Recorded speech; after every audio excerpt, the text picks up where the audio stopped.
James Matthew Barrie was born on May 9, 1860, in Kirriemuir, Scotland. He was the ninth child in his family. As a young boy, he loved stories.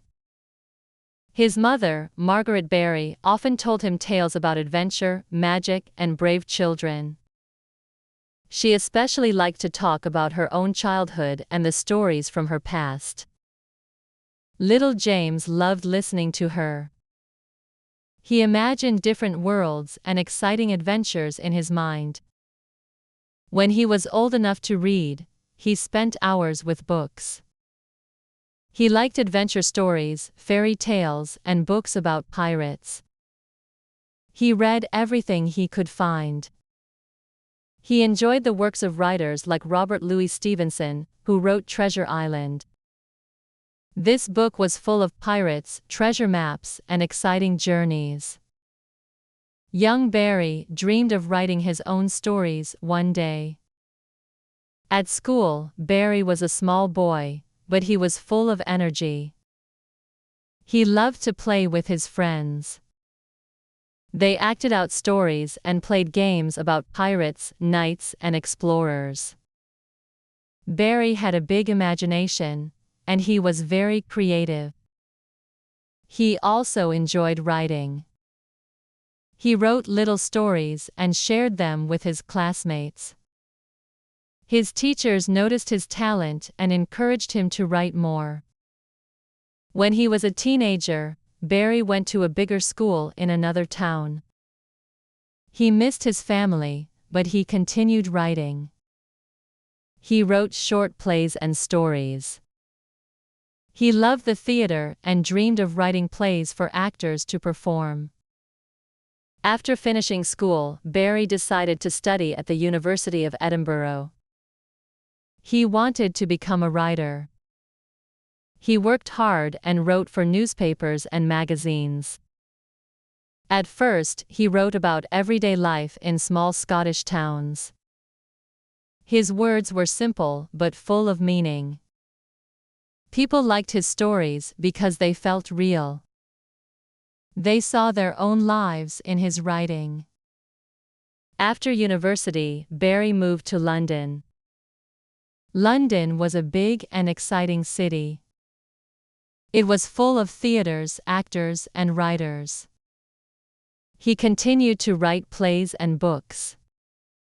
Some of his plays were funny, and some were serious. People enjoyed them, and Barrie became a well-known writer. One day, Barrie met a family with 5 boys. Their names were George, John, Peter, Michael, and Nicholas. He became close friends with them and their mother. He often played with the boys in the park. He told them stories about a magical place called Neverland. In Neverland, children never grew up.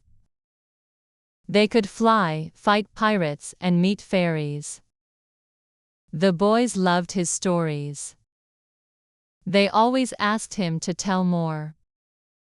Barrie enjoyed spending time with them. He played games with them and watched how they moved and spoke. He got ideas for his characters from them. He decided to write a play about Peter Pan, a boy who never wanted to grow up. In the story, Peter Pan lived in Neverland with the Lost Boys. He could fly and had many adventures. He fought against Captain Hook, a dangerous pirate, and met Wendy, a girl from London. Wendy and her brothers traveled to Neverland and discovered a world full of wonder and danger. The play Peter Pan was first performed in 1904. It was a great success. People of all ages loved it.